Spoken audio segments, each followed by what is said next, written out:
எல்லாருக்கும் வணக்கம் and welcome back to my YouTube channel. This is ப்ளோமி ஹியர்.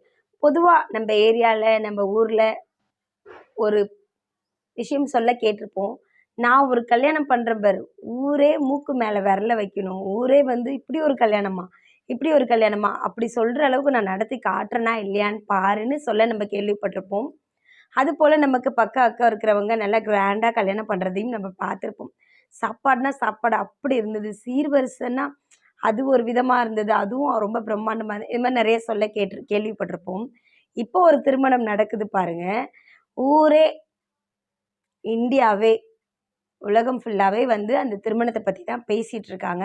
எதுக்காக அந்த திருமணத்தை பற்றி பேசுகிறாங்கன்னா, அந்த திருமணத்துக்காக அவங்க செலவு பண்ணுற பைசா 1000 கோடி அப்படின்றதெல்லாம் தாண்டி இந்த திருமணத்தில் செய்கிற எல்லா விஷயங்களுமே ரொம்ப ஸ்பெஷலாக தான் இருக்குது. அதுக்காக தான் இந்த ஊரே, இந்த நாடே, உலகமே இந்த திருமணத்தை திரும்பி பார்க்குது அப்படின்னு தான் சொல்லணும்.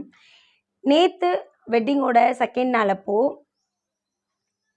ஆனந்த் அம்பானி ஒரு விஷயத்த ஷேர் பண்ணியிருந்தார். அதில் என்ன சொல்லியிருந்தாருன்னா, எனக்கு வந்து உடல் பருமனாக இருக்குது, என் உடம்புல நிறைய பிரச்சனைகள் இருக்குது. அப்போலாம் நான் உடஞ்சி போய் உட்காந்துட்டு இருக்கும்போது எங்கள் அம்மாவும் எங்கள் அப்பாவும் தான் என்னை ரொம்ப தேத்துனாங்க. அம்பானி பையனாக இருக்கிறது வந்து ஒரு ரோஜா மலர் மேலே படுத்துட்டு, ரோஜா பெட் மேலே படுத்திருக்க மாதிரி, அது நம்ம நாட்டில் சொல்லுவாங்கள்ல முள் படுக்கை அப்படின்னு சொல்லுவாங்கள்ல, அந்த மாதிரிலாம் கிடையாது. இது ரொம்ப ஹார்டான ஒரு விஷயம். இன்றைக்கி நான் சந்தோஷமாக இருக்கேன், எல்லா பிரச்சனைகளுக்கும் நடுவிலையும் நான் ஹாப்பியாக இருக்கேன் அப்படின்னா அதுக்கு என்னோடய அம்மாவும் என்னோடய அப்பாவும் மட்டும்தான் காரணம். முக்கியமாக என்னோடய அம்மா. என்னோடய அப்பா எனக்கு தேவையானதை பார்த்து பார்த்து செஞ்சாலும் என்னோடய அம்மா அவங்களோட நேரங்கள் முழுதையும், அவங்களோட வேலைகள் முழுவதையும் ஒதுக்கி வச்சுட்டு அவங்களோட நேரத்தை ஃபுல்லாக எனக்காகவே செலவிடுறாங்கன்னா பார்த்துக்கோங்களேன். இந்த 4 மாதத்தில் எங்கள் அம்மா ரெஸ்ட் எடுத்த நேரம் ரொம்ப குறைவு. 189 மணி நேரம் எங்கள் அம்மா எனக்காக, இந்த கல்யாணத்துக்காக தொடர்ச்சியாக வேலை பார்த்துட்டே இருந்திருக்காங்க. இந்த உலகத்திலேயே ஒரு பெஸ்ட் மாம் அப்படின்னா அது என்னோடய அம்மா மட்டும்தான். லவ் யூ மா அப்படின்ற மாதிரி ஆனந்த் அம்பானி தன்னோட அம்மா மேலே இருக்கிற பாசத்தை வெளிப்படுத்தியிருந்தார். அது போலவே முகேஷ் அம்பானியோட வைஃப் நீட்டா அம்பானி, அவங்களும் சில விஷயங்கள் பேசணும் இல்லையா? அவங்களும் என்ன பேசினாங்கன்னா, ஃபர்ஸ்ட் டைம் ராதிகாவை நான் பார்க்கும் பொழுது ஆனந்த் அவனுக்கான சோல்மேட்டை கண்டுபிடிச்சிட்டான், ராதிகா தான் ஆனந்துக்கான பர்ஃபெக்ட் கம்பேனியன் அப்படின்னு எனக்கு தெரிஞ்சது. அது மட்டும் இல்லாமல் என்னோடய லவ்வை ஷேர் பண்ணிக்க, என்னோடய டான்ஸை ஷேர் பண்ணிக்க, என்னோடய சந்தோஷத்தை ஷேர் பண்ணிக்க எனக்கு இன்னொரு பொண்ணு கிடச்சிட்டாங்க.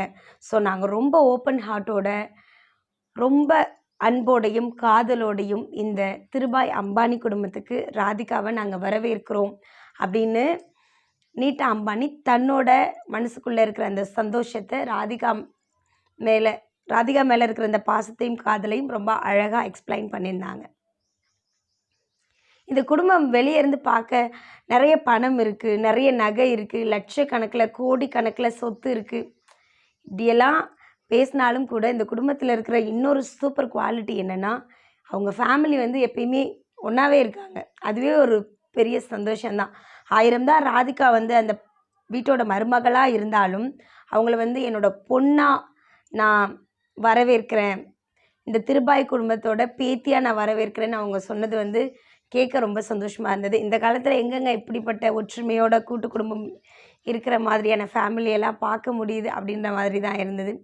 எனிவே, எல்லா யூடியூப் சேனல்ஸும் இந்த மேரேஜ் பற்றி தான் பேசிகிட்ருக்காங்க. ஸோ அந்த காரணத்தினால தான் நம்மளும் பேசிகிட்ருக்கோம்.